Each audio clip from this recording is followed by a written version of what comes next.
ქართული ოცნების გადაწყვეტილება შეწყვიტოს მუშაობა ევროსაბჭოს საპარლამენტო ასამბლეაში შეფასებების მთავარი თემაა პოლიტიკურ სპექტრში. გადაწყვეტილებას კრიტიკა მოყვა ოპოზიციის მხრიდან.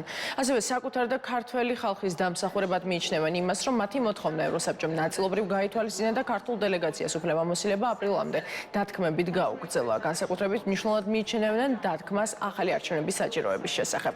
ქართული ოცნებისთვის კი ეს ჩანაწერი წითელი ხაზია და ქვეყნის შეურაცხყოფა, რის გამოც ისინი უარს ამბობენ საპარლამენტო დელეგაციის ფორმატში მუშაობაზე. საზოგადოებისთვის განმარტავენ, რომ მიღებული გადაწყვეტილება კავშირში არ არის ევროინტეგრაციასთან. საქართველო ერთის მხრივ რჩება ევროსაბჭოს წევრად, მეორეს მხრივ კი 2030 წლისთვის ევროკავშირში გასაწევრიანებლად ემზადებიან.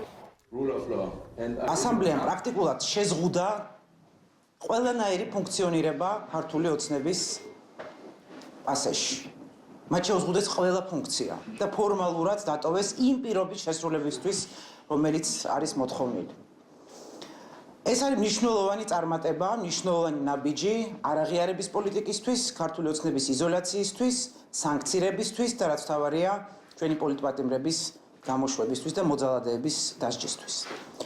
ამასთანავე, ძალიან კომიკური იყო ქართული ოცნების რეაქცია, რომლებმაც პრაქტიკულად გაგდების შემდეგ გამოაცხადეს, თავად ტოვებენ ასამბლეას. ამ რეზოლუციას აქვს უდიდესი მნიშვნელობა სწორედ იმის ხაზგასასმელად, რომ მთელი ცივილიზებული სამყარო მხარს უჭერს ქართული ხალხის ბრძოლას და ეს რეზოლუცია იქნა ერთხმად მიღებული და იმის ნაცვლად, რომ ქართულ ოცნებას გაეთვალისწინებინა ეს უმნიშვნელოვანესი გადაწყვეტილება, რომელიც მიიღო ევროსაბჭოს საპარლამენტო ასამბლეა, ქართულ ოცნების დელეგაციამ განაცხადა, რომ მონაწილეობას არ მიიღებს საპარლამენტო ასამბლეის მუშაობაში.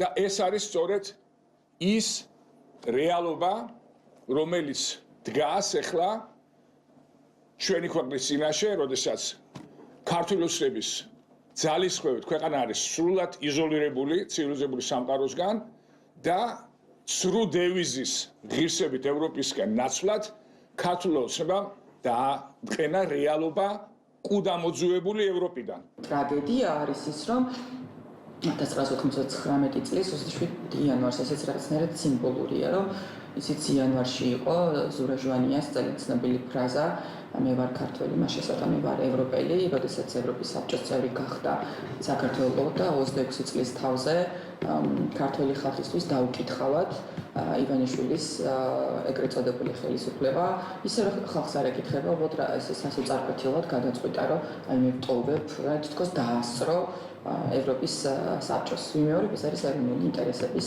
და ქართული ხალხის ხალხი. ჩვენ იქ ნახეთ ძალიან ბევრი გამომცვლელი, რომელიც აბსოლუტურად უაპელაციოდ, აბსოლუტურად ყველანაირი მტკიცებულების გარეშე, ყველანაირი ფაქტის გარეშე მაინც გვადანაშაულებს იმასთან დაკავშირებით, რომ საქართველოში არჩევნები იყო გაყალბებული და ითხოვენ ჩვენგან ახალი არჩევნების ჩატარება. შესაბამისად, ჩვენ ფიზიკურად სხვა გზა არ გქონდა დარჩენილი, იმიტომ რომ ჩვენ ვართ ღირსეული ქვეყანა, თავმოყარე ქვეყანა და გადავდგით ეს ნაბიჯი და ჩვენი სურვილით უარი უთხარით ამ უფლებამოსილების ცნობაზე და რა თქმა უნდა, ეს არის ახლა დროებითი გადაწყვეტილება, ვინაიდან დარწმუნებულები ვართ, რომ როგორც ამერიკის შეერთებულ შტატებში გაიმარჯვა საღმა აზრმა, ისე გაიმარჯვებს საღი აზრი საბოლოო ჯამში ბრიუსელშიც და სტრასბურგშიც და შესაბამისად მე შეუდგება ჩვენი დელეგაცია უკვე საპარლამენტო მუშაობას პასეში. თვითონ პასეს წევრობა ამ ინტეგრაციასთან კავშირში არ არის, როგორც უკვე აღნიშნე, ჩვენი ქვეყანა საქართველო რჩება ევროპის საბჭოს წევრ ქვეყნად და ძალიან კარგი ურთიერთობა გვაქვს ბატონ ბერსესთან, ალან ბერსესთან, რომელიც მოგეხსენება ჩამობრძანებული იყო ცოტა ხნის წინ და ძალიან კონსტრუქციული შეხვედრები ჰქონდა მასთან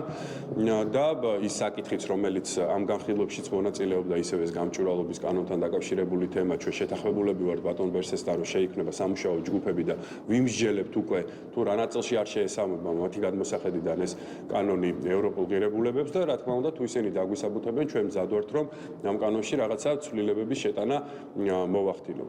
საქართველო ბევრჯერ გამოიცადა, რომ არის ღირსეული პარტნიორი ქვეყანა, კონკრეტული პროექტები არსებობს ამის მაგალითისთვის, თუ როგორ შეიძლება ორმხრივი თანამშრომლობა პარტნიორობა, მაგრამ რასაც ბოლო წლების განმავლობაში ხედავთ, რა განცხადებებიც კეთდება, ეს ყველაფერს აცნენილია მეგობრობასაც, პარტნიორობასაც, ეს არის პირდაპირ უსამართლო.